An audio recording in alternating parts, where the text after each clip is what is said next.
All right, so this morning Cash has already had his free play. You've just watched his training walk. Now we're on to the bed. So here he is on his bed. You can see I have his food and water bowl raised up. He didn't eat a ton of dinner last night, or very much at all actually. He loved eating it as if I was giving him treats, but he wasn't huge on just eating the meal, so we'll see how he does for breakfast this morning. But he's drinking the water just fine, so I think he's just not a starving Marvin, which is great. So here he is on his bed, but the food and water is there for him to get to.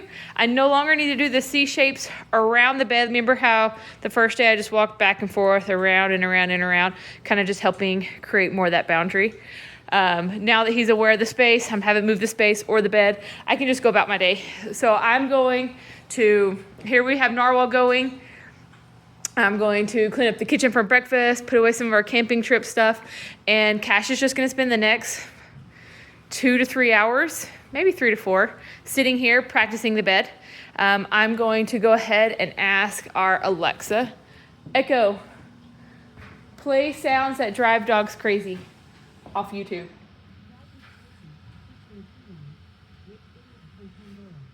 Echo, play sounds that drive dogs crazy off of YouTube.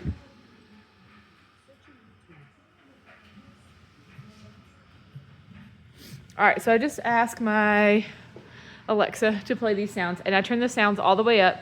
One thing I do with my kids, which we didn't do last night because this is his first night, but we'll do tonight, is we let them kind of run crazy. We're actually having a party here tonight, so it's going to be perfect for me to practice him being calm, cool, and collected when there are 30 plus people coming and going and craziness and food and stuff, right?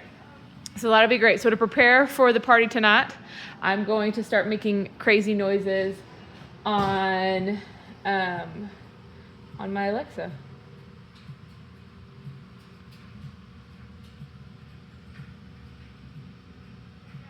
All right. And then we just do this. So I knock on the doors. Coming! I bang stuff. We ring the doorbells. We throw toys. Anything and everything we can to simulate a real life, or like the party we're gonna have, right? That's normal. Christmas parties and birthday parties.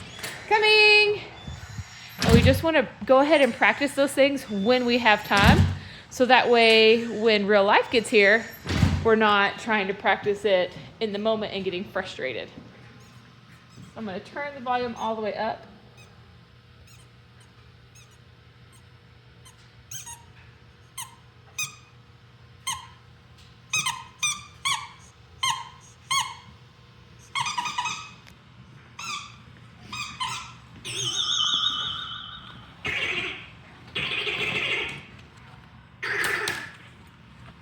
And I'm just going about the house doing my normal stuff as if those noises aren't even happening.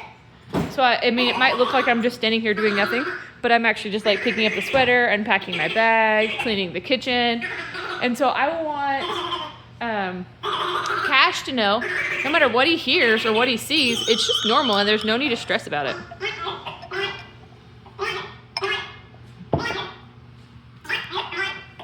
There, he stood up. I'm gonna walk over. Oh, and he sat before he even got over there.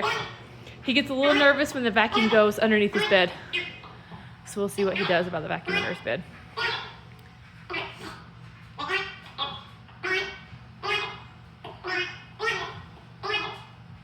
There, he jumped off, so I'm just gonna grab that leash. I'm gonna walk him back to the bed.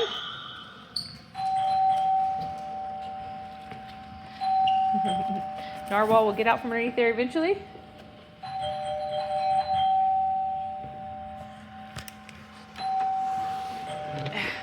we go. Coming, just a second. I yell noises as if there was nothing happening.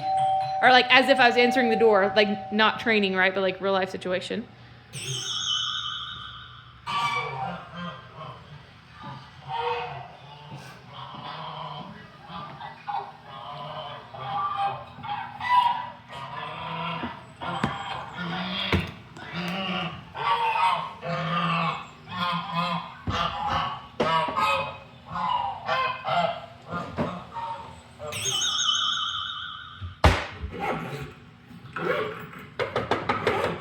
Come on in.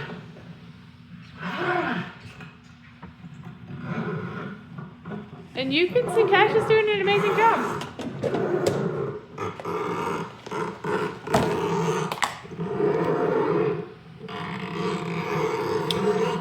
Oh, here comes Narwhal again.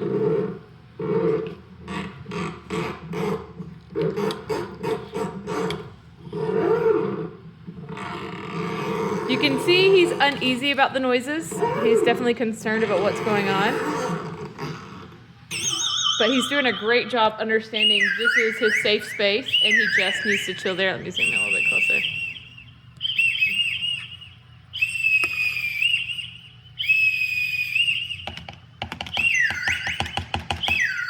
What a smart kid, just getting it figured out and understanding. He's good there. Now what I want is eventually, by the end of the week, I can play these sounds and he's just gonna sleep through the sounds. He'll just lay there, or maybe not sleep through, but like he's not gonna be concerned with it. He'll just chill there and be like, whatever, I'm not worried about those weird noises. I know I'm good on my bed. Or the crazy narwhal who keeps coming over and bumping my food and stuff. Well, he stood up. Oh, so I'm gonna walk over to correct. Again, if he was eating or drinking, it'd be okay. But he's not eating or drinking. Oh, I didn't have to get all the way there, and he sat there.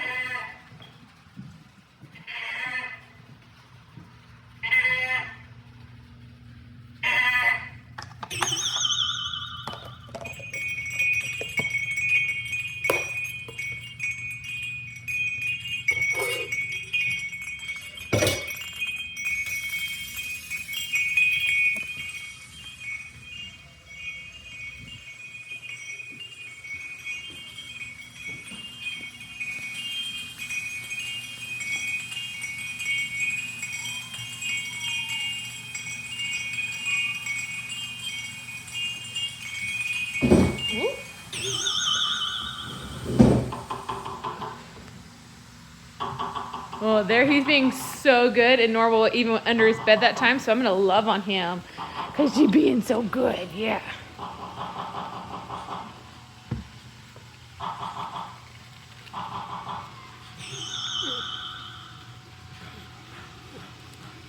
Yeah, so I'm just loving him all over, getting him used to me touching everywhere, yeah, huh.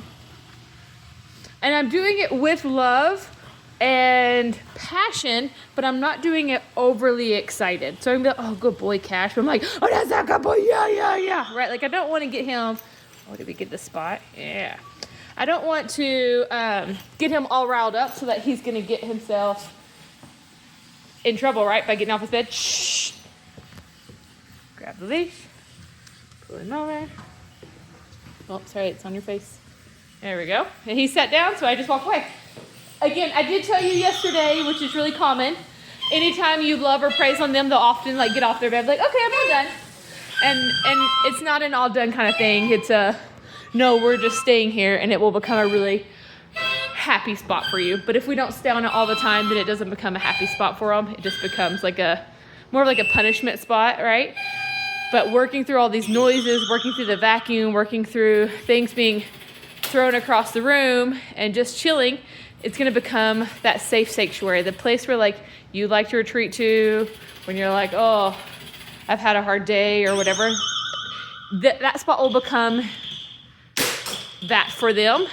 And then over time, once you, if you want to get rid of the bed or whatever, a different spot can become that, but they've built a skill that helps them tap into being calm, cool, and collected and not being reactive or overly anxious, because you just built that skill, right? And this is how we built that skill.